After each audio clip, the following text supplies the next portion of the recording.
My son stood in my kitchen. The kitchen. I have made coffee in every morning for 31 years and told me it would be easier for everyone if I moved my things into the guest room so the baby could have the big room down the hall.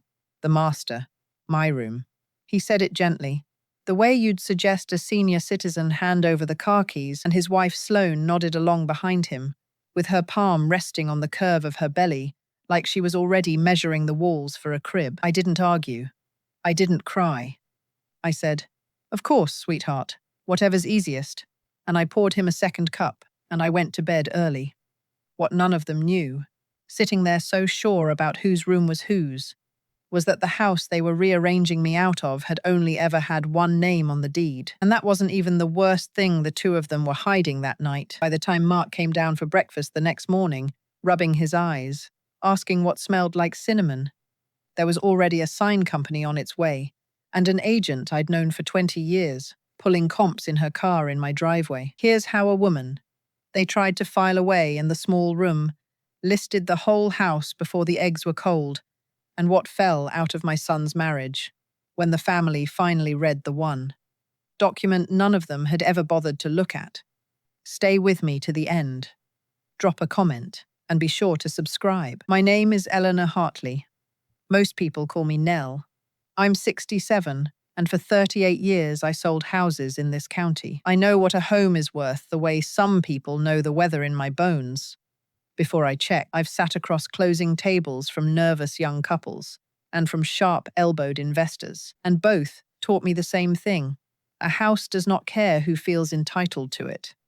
A house answers to the name on the deed, not the loudest voice in the kitchen. I built a quiet, solid life out of that one piece of knowledge. I raised one boy, mostly alone, because his father Ray worked construction and was gone before dawn and home after dark, and the raising fell to me.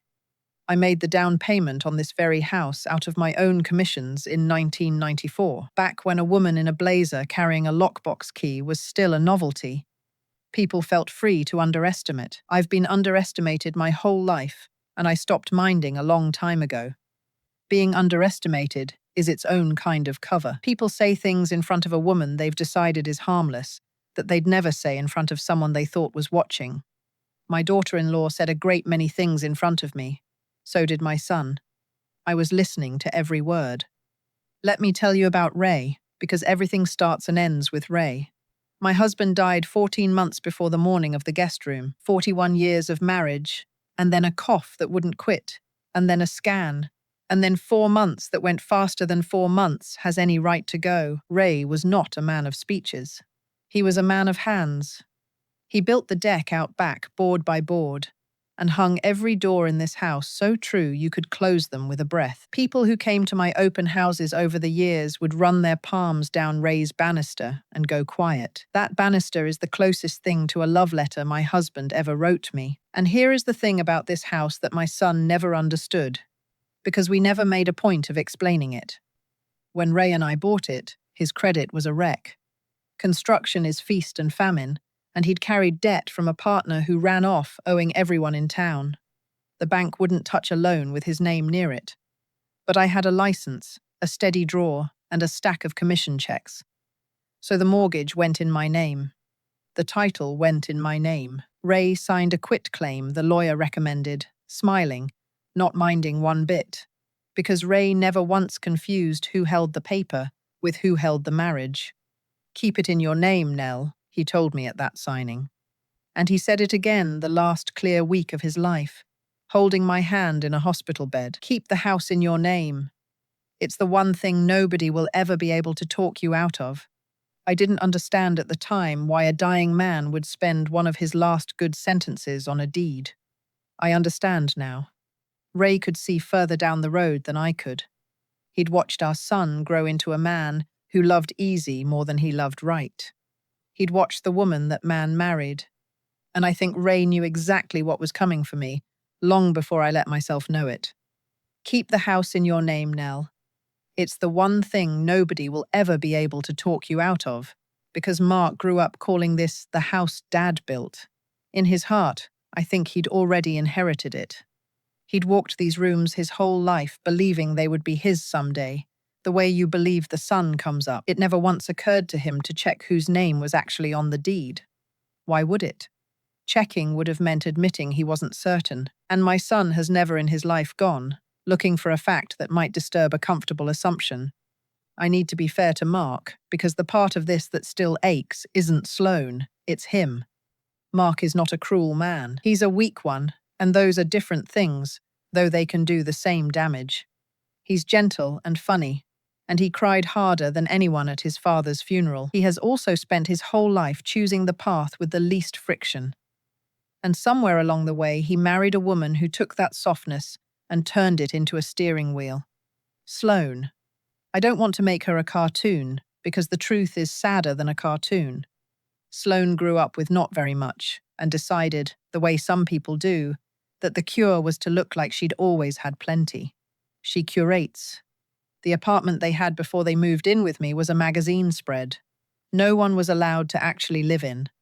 When she got pregnant, the baby became the next project, the designer nursery, the registry full of brands I couldn't pronounce. Underneath all of it, I think Sloane is frightened the way people are when they've decided their whole worth is on display and could be repossessed at any moment, and frightened people grab.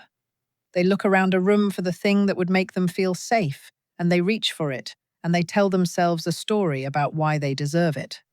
They reached for my house, and as I'd find out, they had a much harder reason to than I knew. It started, the way these things always start dressed up as help. 14 months ago, right after the funeral, Mark and Sloane were between leases, and I was a brand new widow rattling around 4 bedrooms alone, and it made all the sense in the world for them to move in. Just for a while, Mom, just till we're back on our feet. I was grateful. I'll say that plainly. Those first weeks, having them here was the only thing that got me out of bed. Sloane wasn't unkind in the beginning. She was careful with me. The way you're careful with something you're not sure is fragile.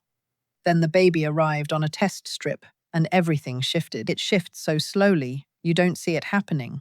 First, Ray's old recliner was a lot, wasn't it?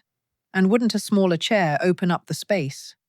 Then the hall photos of Mark growing up came down and got safely stored for the nursery vibe. Then my good dishes went into a cabinet I couldn't reach, replaced with a set Sloane liked better.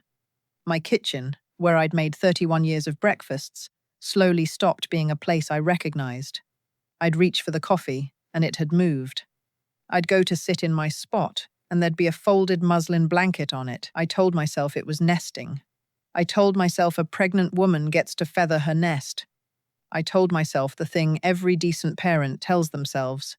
It's not about me. Don't make it about me. Just be glad they're here. That's the trap. That's the exact trap. They count on your love to make you swallow your own erasure. They count on you being too good a mother to make a scene. And your decency becomes the leash they walk you on. I'd been on that leash for 14 months and calling it grace. And then came the guest room. It was a Thursday. Mark had that careful look on his face all through dinner, the one he gets when he's been handed a message he didn't write. Sloane kept touching his arm after the plates were cleared, and isn't it always after the plates are cleared? When they think you're softened up. Mark cleared his throat. Mum, Sloane and I have been talking about the layout. With the baby coming, we really need the big room. The crib, the changing table, there's just more space in there. And honestly, the guest room's really cozy. You'd have your own bathroom right off it. It just makes sense. It just makes sense. 3 words that have moved more people out of their own lives than any eviction notice ever printed. I looked at Sloane, whose hand was on her belly, already arranging furniture in a room that was mine. And I felt something I hadn't felt in 14 months of fog. I felt the fog burn off, but I didn't show it. 38 years of holding my face still, while a buyer lowballed me to my teeth, taught me how to do that. I smiled. Of course, sweetheart, I said. Whatever's easiest. Let me sleep on it, and we'll sort out the rooms. Mark exhaled, like I'd let him off a hook. Sloane actually smiled at me, warm for the first time in weeks, the warmth of a person who just got what she wanted. Thank you. Eleanor, she said, it really is better for everyone. Better for everyone. I went up to bed in the master my room, Ray's and my room, the room where my husband had held my hand and told me to keep the house in my name, and I lay in the dark. And I didn't sleep, not yet, because the house was old and the heating vents carried sound the way they always had, and through the floor I could hear them in the kitchen below me, low, pleased with themselves. And what I heard turned the whole thing from a hurt into a map. She took it fine, Mark said. I told you she would. Once she's in the guest room, it's basically done, Sloane said. We get the place looking how it should, and when it's time, the assisted living conversation is so much easier when she's already used to one room. People transition. It's kinder, actually. And the house? Mark, quieter. The house is the house, Sloane said. It comes to you eventually, Mark. It's your dad's house. We just need to not let it sit. The second it's ours, we refinance. We pull what we need. The Voss people are off our backs, and nobody ever has to know how bad it got. Your mother's 70. We just have to be patient and not let her do anything weird with it before then. The Voss thing. I didn't know yet what the Voss thing was. I'd find out. But I knew enough, lying in that bed, to understand three things at once. The way you see the bottom of a lake when the surface finally goes still. My son and his wife were not drowning quietly out of pride. They were drowning in debt. And they'd looked at a paid-off house and a 70-year-old widow and seen a life raft. The guest room was not the end of a plan. It was the first move of one, and the last move was a brochure and a watercolor class I'd never take. And every part of it rested on a single assumption they'd never once checked, that the house was theirs to come, that it would simply pass to Mark. It would not. The deed had one name on it, and these two had just told me through a heating vent, thinking I was asleep exactly how much they were counting on something that was never true. I didn't cry. I'd planned to, I think, when I went up those stairs. Instead, something rose up clean and cold and clarifying. The feeling I get right before I do something I've decided is right. Certainty. Somewhere around 2 a.m, lying in the room they wanted to take, I made a decision. And the moment I made it, I slept like a stone. If you've ever been told, in your own home, by the people you fed and raised, that you'd be more convenient somewhere smaller if you've ever heard them, just once, talking about you as a problem to be managed instead of a mother to be loved, then you know the particular cold that comes after. It isn't rage. Rage is loud, and it makes mistakes. This is the other thing, the stillness. If that stillness is familiar to you, stay with me, because this is where it turns. A person's dignity are not up for a family vote. Hit subscribe so the next chapter finds you. I was up before 5. I've always been an early riser. 38 years of beating other agents to the good listings. Will do that. I made coffee in the dark, in my own kitchen, and I moved every dish and every photo back where it belonged, just for the quiet pleasure of it. Then I sat at the table with my phone, and I went to work. The first call was to Diane. Diane and I have been in this business together 2 decades. She came up under me when she was green, and she's one of the few people I'd trust with a key to an empty house. She answered on the second ring, because agents are always awake. Nell, it's 5:15. Who died? Nobody, I said. I'm listing a house today. I need comps, and I need a sign in the yard before noon. A pause. Diane knows me. She didn't ask if I was sure. She asked, which house? Mine, I said. The Maple House, the one in my name. On it, she said. 7 o'clock, paperwork in hand. Photographer or pocket-listed quiet. I thought about Sloane's golden wheat field, all that performance. Quiet first, I said.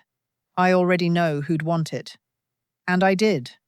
I'd sold 3 houses on this street over the years, and I knew a young couple, the Okonkwo's, who'd been hunting this exact neighborhood for 2 years and kept losing out good people, the kind who'd actually love Ray's Bannister. Then I made the second call, the one that mattered more. I left a message for Carol Bishop, my lawyer, who's handled my affairs since before Ray got sick, to ring me the minute her office opened. Because I'd decided to do far more than sell a house. I was going to finally do the thing Ray had been quietly telling me to do for 14 months. Put my whole estate in order, locked, in a way no reasonable-sounding sentence at any dinner table could ever bend.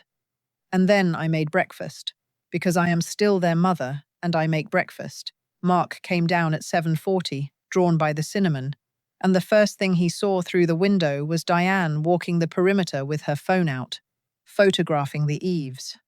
"Mom, who's that in the yard?" "That's Diane," I said, sliding French toast onto a plate. "An old colleague. Sit, eat." He sat, but kept glancing at the window. Sloane came down in her robe, clocked the car and the woman in the blazer, and something behind her eyes went sharp. "Is everything all right?" she asked, in that bright voice people use when they're certain it isn't. "More than fine," I said. Then it came from the front yard, the metallic ring of a post driven into the ground. Mark went to the window. Sloane was right behind him. And there, in the strip of lawn Ray had seeded by hand, a crew was setting a sign into the earth. "For sale." Below it, the rider. "Eleanor Hartley. Broker." Mark turned around very slowly. "Mom, why is there a for sale sign in our yard?" "In my yard," I said, pleasant as Sunday, topping off his coffee. "Because I'm selling the house." For 1 second, nobody moved. Sloane's hand flew to her belly. Mark's mouth worked without sound, the way it did when he was a boy, and the world stopped making sense. You can't sell the house." He got out. "This is Dad's house. This is our house." "This is my house," I said. I set the pot down. "It has been my house since 1994. The deed carries exactly one name, and it isn't your father's, and it certainly isn't yours. You told me Wednesday it would be easier for everyone if I moved into the smaller room, so I gave it some thought. And I decided the simplest thing of all is for me to move into a house that's the right size for one woman and let the two of you find a place that's the right size for three." I picked my coffee back up. "I'm a very practical person, Mark. You should know that about me by now." "You can't be serious," Sloane said, her voice climbing. "We live here. I'm 7 months pregnant. Where are we supposed to go?" "That," I said gently, "is an excellent question to ask before you tell someone to move into the guest room. Whose house it actually is. I'd have thought a woman who plans as carefully as you do would have checked the deed before she picked paint colors for my bedroom." She had no answer for that. She wouldn't have one for quite some time. Mark had gone pale, the floor disappearing look. "It's not about the room," I told him before he could start. The room was only the part I couldn't unsee. There were 100 small ones first. My pictures off the wall, your father's chair gone. My dishes up where I can't reach them. I've been turned into a guest in my own home, one polite little adjustment at a time. And Wednesday night, the two of you finally said out loud what you'd decided months ago, that this is your house, and I'm in the way of it. I held his eyes. "I'm not in anyone's way anymore." "You're punishing us," Sloane said. And there it was, the pivot to victim, fast as a reflex. "You're punishing me over a bedroom while I'm pregnant. Do you understand how cruel this is?" "I understand it doesn't feel fair," I said. "A lot of true things don't feel fair to the person they land on. Now sit and eat, both of you. We have a great deal to sort out, and you don't do hard things on an empty stomach." Neither of them ate. Diane came in with the listing agreement, read the room in one glance, and set the papers on the counter, away from the table. "Whenever you're ready, Nell." I signed in front of all of them, Eleanor Hartley, my own clean hand, the only signature on the only document that ever mattered. And I watched my son watch me sign away his comfortable assumption. And I won't pretend a part of my heart didn't crack as I did it. He's my boy. But Ray was right. Some lessons a person can only learn one way. The campaign started before noon, not from Mark, from Sloane, and then from people she recruited. Eleanor, I really think you're making a rash decision in a vulnerable time. An hour later, grief makes people do things they regret. Please don't do this to Mark. By evening, Sloane's own mother, a woman I'd met exactly twice, had left a voicemail saying she was so concerned about your state of mind, dear. By the next morning, my sister Joanne called, rattled, asking carefully whether I'd talked to anybody before deciding to sell. I recognized the shape of it, the way you recognize a contract you've read 100 times. This was not a family, worried about a grieving widow. This was a record being built. Vulnerable, rash, grief, state of mind. Those aren't the words of people checking on you. Those are exhibits, lined up the way you line up exhibits before a hearing. Sloane wasn't pleading with me. She was documenting me, so that when the real move came, enough people would already believe the verdict. I'd watched it happen once, years ago, to a client I was fond of. A tidy paper trail of incidents that by the end described a decline that never happened. I knew the playbook, and I knew the only thing that beats it, not noise, not tears, not a fight that makes you look exactly as unstable as they're claiming. Clean paper and a calm voice. I found out who was holding the pen on a Tuesday, in the cereal aisle of the grocery store. I'd gone for the oat milk Joanne likes, and I heard Sloane 2 aisles over, not bothering to lower her voice, the way people don't when they've decided the person they're discussing is already gone. No, the doctor route is cleaner than fighting her on the sale, she was saying. If we can get her looked at, get it on paper that she's not all there, the listing actually helps us. A confused old woman trying to sell a house out from under her own family? That's the picture, that's the story that writes itself. A pause. Then lower, tighter. Because we're 3 months behind, that's why. Because if Mark's name was on that deed, we'd have refinanced it in February and the Voss people would be off our backs. We just have to slow her down till the house is ours. I stood very still by the oat milk, and the last piece slid into place. The Voss people. A debt, a real one, a failed business of Mark's. I learned later, money he'd borrowed from men who do not send concerned text messages. They weren't entitled rich kids playing house. They were 2 frightened people 3 months behind, on a debt that scared them. And they'd looked at a paid-off house and a 70-year-old widow and seen a life raft they'd simply assumed was theirs to climb into. When Sloane came around the end cap and nearly ran her cart into mine, her face did something I'll remember a long time. "Eleanor," she said. "I didn't. How long have you—" "Long enough," I said. "I put the oat milk in my cart. You should be careful, Sloane, talking like that in a store. You never know who reads her own mail." And I rolled my cart to the register with my hands perfectly steady. And inside, something had gone very quiet and very clear. They didn't just want the big room, they wanted me, declared. And they'd been counting the whole time on a deed that would never have their name on it. Most people, finding that out, would have driven home and set it on fire in the driveway. I understand the urge. I felt it in my hands on the wheel. But I'd seen how that goes. You fight a lie with noise, and the noise becomes their next exhibit. See how erratic she is. See how unstable. They had a story. And a man in a nice voice telling Sloane how these things are done. What I had was the one thing they kept forgetting. I know how paper works. So I went to see Carol Bishop. I told her everything at her conference table. The guest room, the vent, the Voss people, the cereal aisle, the chorus of concern about my state of mind. Carol didn't gasp or pat my hand. She's 71 and does not suffer foolishness. She got out a legal pad. "They're laying groundwork for a capacity petition," she said flatly. "Clumsy, but it's groundwork. So we make it impossible. She slid a card across the table, a board-certified geriatrician. First, a full cognitive evaluation. Dated. Signed. So if anyone ever breathes the word competent in a courtroom, you hand the judge one page that ends the conversation. I took the test 3 days later.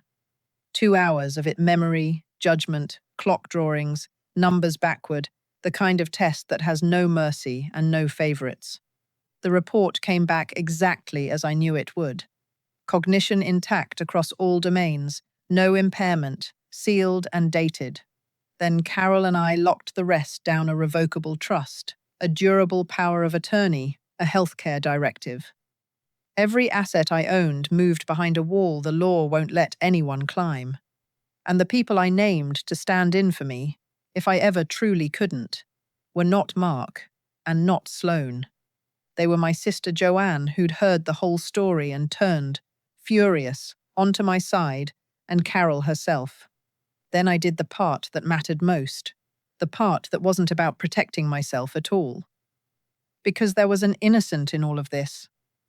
A baby, due in 2 months, who hadn't done a single thing wrong, who was going to grow up in whatever house his frightened, grasping parents could afford, learning whatever they had to teach him. That baby was my grandchild, Ray's grandchild, and whatever I thought of the 2 people making him, I was not going to let him pay for them. So I set up a second trust, for the baby. A real one, locked, funded with a good piece of what the house would bring money for his education, his start in life, administered independently. Money his parents could not spend, borrow against, or hand to anyone named Voss. The child's, and only the child's. Ray would have wanted that. Ray thought in decades. A man who builds a banister so it'll outlast him is building for grandchildren he hasn't met. I was going to finish what he started. The Okonkwo's walked the house on the 4th day, quietly, while Mark and Sloane were out. The young husband ran his hand down Ray's banister, stopped, and asked, "Who did this work?" I said, "My husband," and had to look out the window a moment. They made a full asking offer before they reached the front door. Cash strong, fast close. A 30-day rent back, so I'd have time to find my own place. I accepted that afternoon.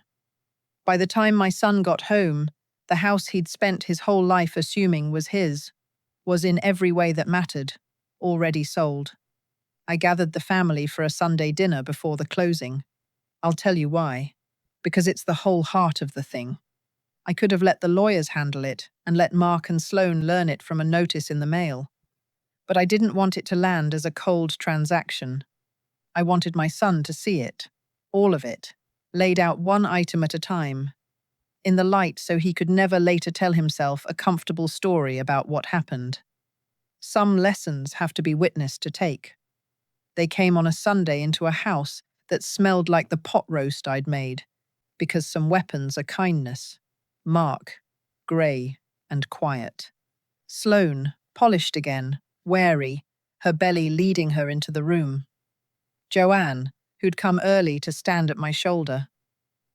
And Carol, reachable by phone, though I didn't say so. We ate first, I insisted. You don't do the hard thing on an empty stomach, and I wanted no one able to claim afterward they'd been ambushed. We talked about the baby. It was almost pleasant. Sloane even thanked me for the roast and seemed surprised to mean it. Then I cleared the plates, and I sat back down, and I set a cedar document box on the table. Ray's old box, the one that still smells faintly of his workshop, and I rested my hand flat on the lid. Before this closes, I said, I want to do this properly, where you can see it with your own eyes. Everyone in this family has been told one version of these 2 weeks. The version where a grieving, confused old woman made a rash decision and sold her son's house out from under him. I'd like to show you the other version, not shouted, not in a text, right here, on paper. And then you can all decide for yourselves who in this room actually needs looking after. Mark's jaw tightened. Sloane went carefully blank. I opened the box and laid the documents out one at a time, slow and deliberate, the way a banker counts out a fortune, which is exactly what I was doing. This, I said, setting down the first page, is the deed to this house, recorded in 1994. Grantee, Eleanor Hartley. One name. There has never been a second name on it. Not your father's, not yours, Mark. I made the down payment from my own commissions, and I've paid every mortgage payment and every tax bill for 31 years. This was never the house Dad built for you. It's the house I bought that your father built things inside of because he loved me. I smoothed it flat. You grew up so sure it would be yours that you never once thought to check. That's not a crime. But it is the root of everything that happened in this kitchen and everything you were counting on that I heard through that vent. Sloane's head came up at that. I let her wonder how much I'd heard. I set down the next page. This is the listing agreement, signed by the sole owner. This is a full asking offer from a lovely family who close in 3 weeks. Sloane made a small sound.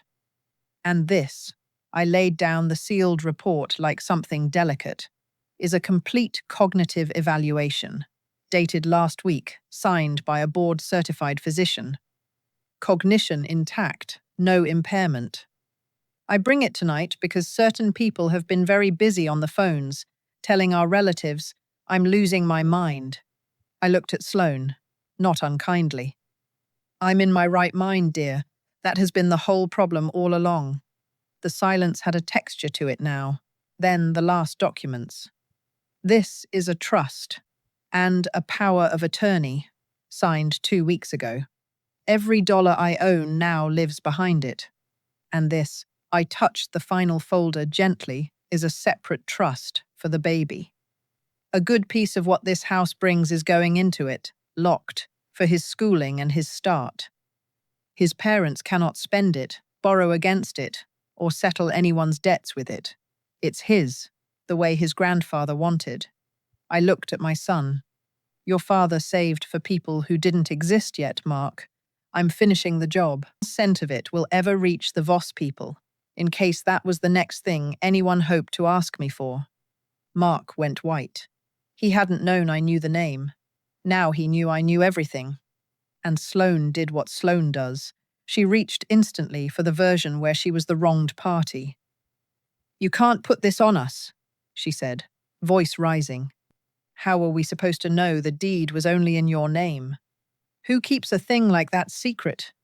You let us move in, you let me plan a nursery, you let me get attached to that room, and now you rip it away to teach us a lesson. That's a trap. You set us up. I didn't set anyone up, Sloane, I said, still calm. I let my son and his pregnant wife live in my home, rent-free, for 14 months, while I buried my husband. I assumed foolishly.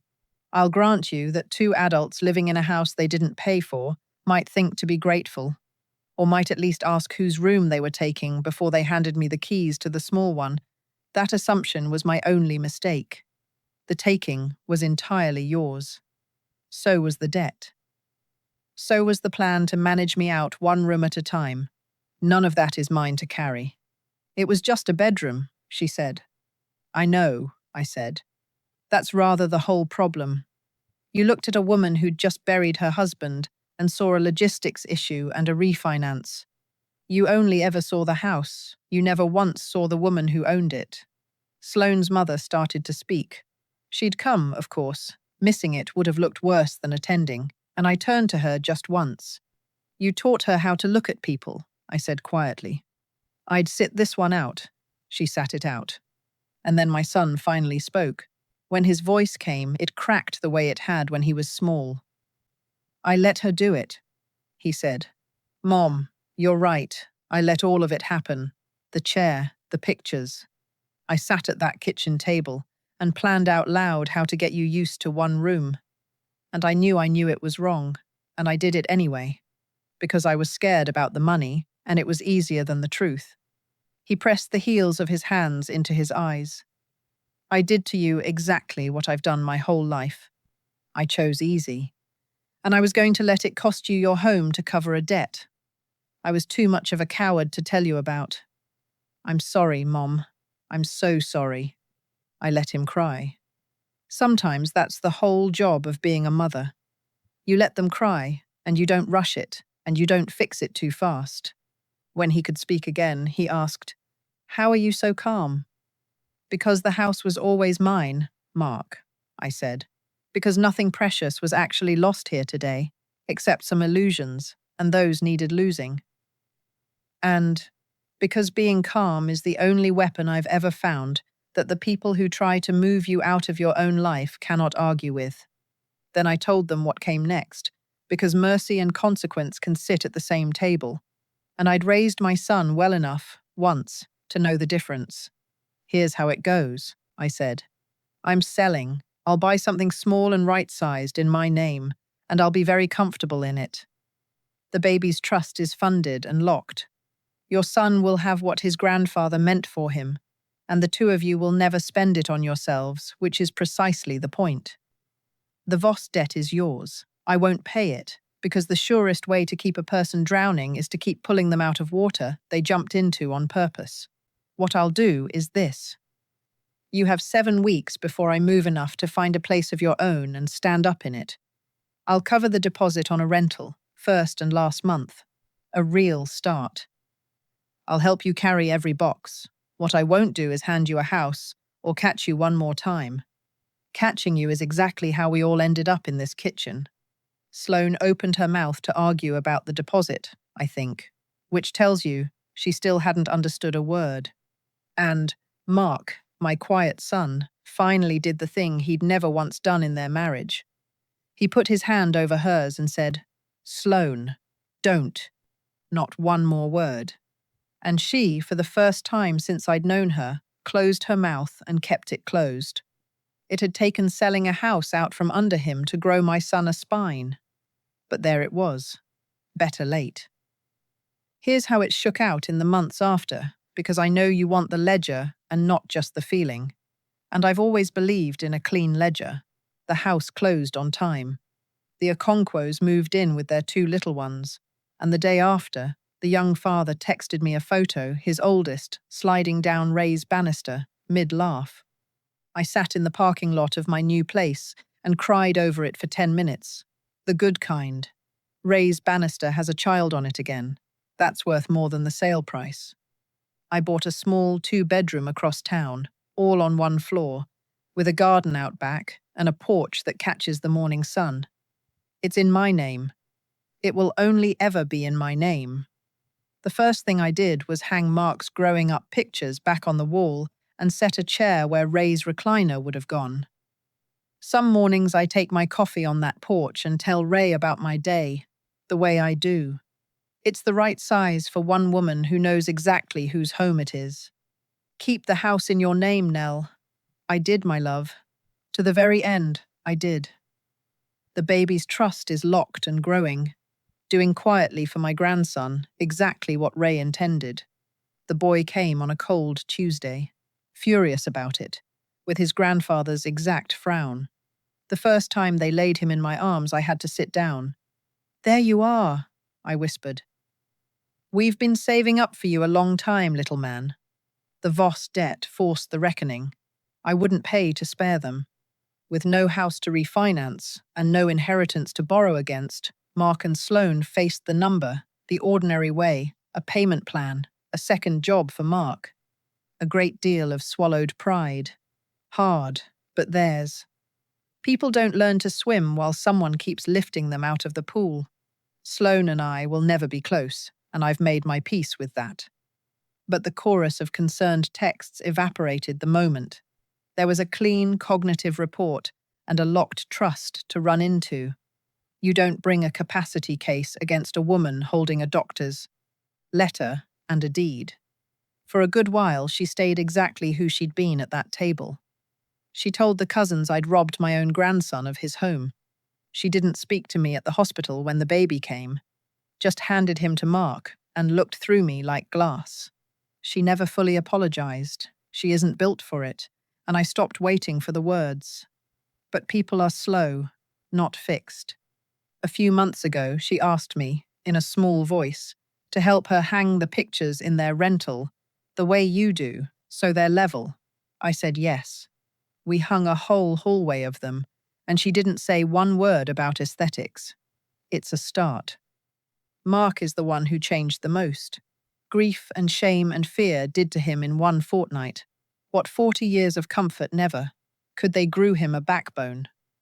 He came to my porch about a month after the close, alone, and sat with his coffee a long while before he spoke. I keep landing on the same thing, he finally said. I didn't fail you when I told you to take the guest room. I've failed you 100 times before that, every time I let her move one of your things and said nothing. Every month I hid the Voss thing and let you think we were fine. The guest room was just the one I couldn't unsee. That's a hard thing to know about yourself, and I told him so. He keeps Ray's old tape measure on his keyring now, and he's learning, on purpose, to choose the right thing over the easy one. I'm not good at it yet, he said, but I'm doing it on purpose now. That's new, and I'm proud of him. Better late. My sister Joanne and I are closer than we've been since we were girls. A few of the cousins who'd joined the concerned chorus called to apologize, the embarrassed kind that comes too late to mean much but still counts for something. I accepted, and quietly noted who never called at all. People ask me sometimes whether it was too drastic listing the house the very next morning, before I'd even finished my coffee, before I'd talked it through. Couldn't I have just had a conversation? I had conversations for 14 months. Conversations are what they count on.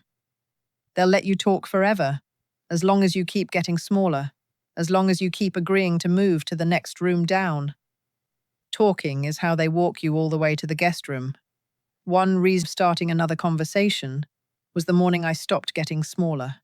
If there's one thing I'd hand you, it's this. Your home and the room you take up in your own life is not up for a family vote. Never move into the guest room of your own life to make someone else comfortable. Check the deed. Your name is on it. It's yours. That's my story. One guest room, one steady no, one house with only my name on it. Drop a comment, hit subscribe, and I'll see you next time.